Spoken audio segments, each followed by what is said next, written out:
Hey guys, it's TheFrXion here, Tag Tank 12, haven't called me, I don't really care. Welcome back to World of Tanks, where we're today playing the Cromwell Berlin. Beautiful little tier 6 premium tank, almost identical with the other Cromwell, but I think it has some ace up its sleeve, and I think it's the gun handling is a little bit better, but I might be mistaken. Either way, a tank that I really enjoy, and I've marked at least up to 85%, and maybe I'll do the 95%. I'm not entirely sure. But either way, we are playing the Cromwell on the map Cliff. And the title of this video is probably somewhere along the lines of why vision is important, or why view range should not be underestimated or ignored. Because, as you can see, this game is going to heavily rely on our ability to stay concealed from the enemy, and at the same time outspot them with our very good view range. Now at tier 6, a lot of players don't really have any equipment on their tanks. Because equipment is expensive, new players are coming into the game, they still are figuring things out, and tier 6 is the real first tier where basically tanks will start to specialize in a certain specific way. So the chances are very good that you'll have an enemy team, or your own team, without any real equipment on their tanks, no specialization. And obviously that's completely normal, because a lot of these players are new to the game. They're still trying to figure out how the game works. So that's exactly what you can actually use against these players. You can use the view range, you can use the concealment. If you have played quite a few games, I think at tier 6 you're going to have a massive advantage. And I still think tier 6 is a fair game. It's not too far. That's the kind of the place where players start to learn and become better. I think the real problem is if you go lower than tier 6, like for example tier 3 and tier 2, and maybe even tier 4 and 5. That's where the very new players really are all around, and they really don't have a chance when you go up against them. So I think at tier 6 right here, you can see that this view range 334 meters away from the T1 Heavy. You'll need to have a little bit of patience when you're playing the way I am playing right now. We've already racked up 1,180 assistance damage, 294 damage dealt, or a little bit more now. And we've got hit by the worst artillery piece in the game in terms of balance. I hate the LAFH. It's a horrible tank, and I hope that it will get taken out of the game, but that would not happen. But as you can see, our great view range advantage allowed us to just pick apart this T1 Heavy, gaining an additional 1,000 damage very quickly. And that's just something very nice you can do when you have the view range. That's why equipment is so important. When you have binoculars or vents and coated optics available, all of a sudden your tank sprouts 450 meters base view range. And since a lot of these players don't have any concealment, or they lack concealment, maybe they're training a new crew, they're not going to be able to stay hidden for very long. So far we were able to basically spot out all of the tanks that died. Every single tank that died except for one, I think the PZ-25T, they've all died on this corner or somewhere where we were able to spot these guys. And that's the power of concealment and view range. Now that's one of those, these characteristics usually they always get forgotten because players focus on mobility, players focus on firepower, they focus on reload speed, and they kind of forget that concealment and view range are actually the best line of defense.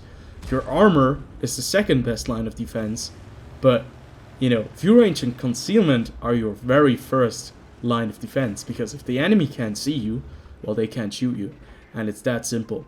And you can see we're just sticking out here, we're not firing a shot.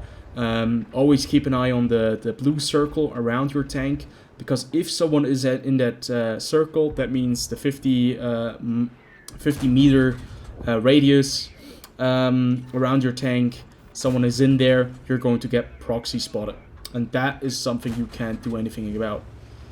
So, when you're playing like this and you're able to dodge artillery and stay hidden for a very long time, you'll save HP, usually most of the time.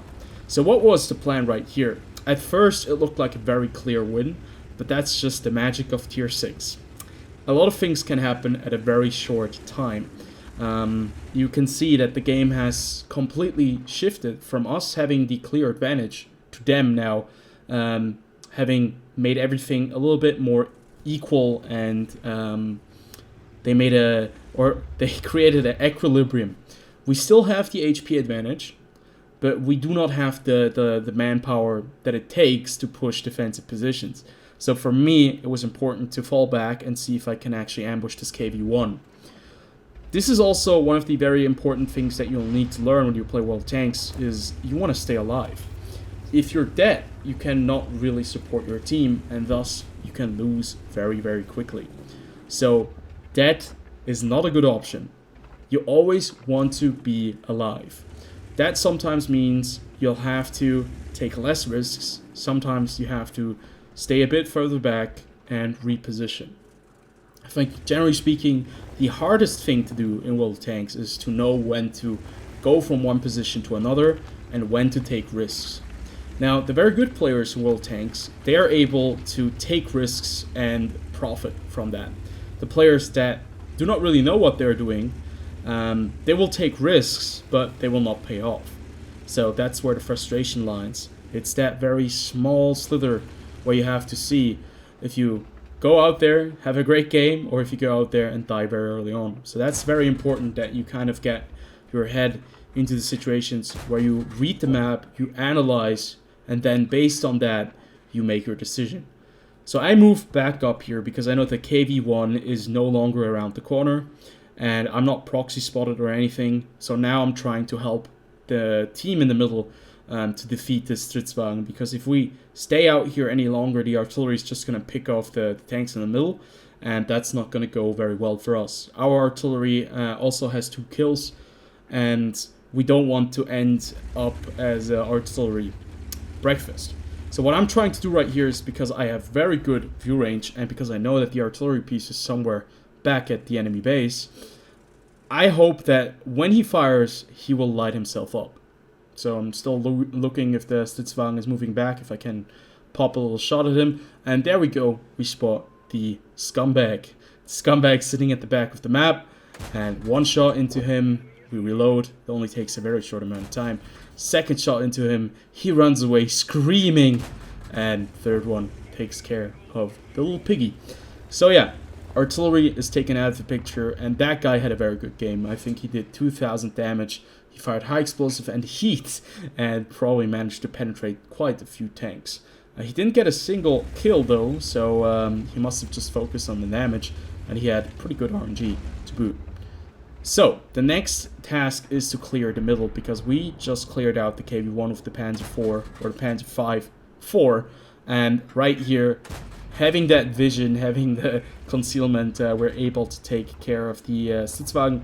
He wasn't really able to do anything right there, and this is where you can have a field day, because nobody will see you. I spot the Stuk 3, and the Stuk 3, obviously at tier 5, tank destroyer, sitting way back there, on the move. He's not going to be able to spot anything.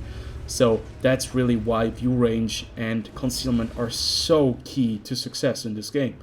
If you are still alive, even at tier 8, or let's say you're playing a tier 7 tank, you're playing against tier 9 vehicles, and you have invested something into view range, something into concealment, and you're a fast tank, you're going to be able to provide support to your team by just spotting for your vehicles. And that, in the end, will be very useful when you're going up against, doesn't even matter, tier 9 tanks or tier 8 tanks, and you have these open maps. In the end, we knock out the 40 TP. I think we spot the Jagdpanzer IV before we actually managed to knock him out, or somebody kills him. I'm not really sure if we did that. But yeah, and generally speaking, 4,000 combined damage. A very good game in my opinion. And something that really shows off that equipment at tier 6 is incredibly useful and incredibly powerful, because most players just do not have the credits to invest into decent equipment, or they ride different kind of configurations, and a lot of them ignore view range. View range is so important, as well as concealment. So my tip of the day: get something that is fast, get something that has a decent gun, and see if you can actually put a little bit of view range on it with, coated optics, with a little bit of stealth. And then your tank is going to be a lot more interesting to play, because you can kind of play it like a light tank, especially if you're playing a medium tank. But either way, that's the thing that I wanted to show you to you guys today. Hope you guys did enjoy. As always, comment, like, and subscribe, and I'll see you guys in the next video. Until then, have a good one.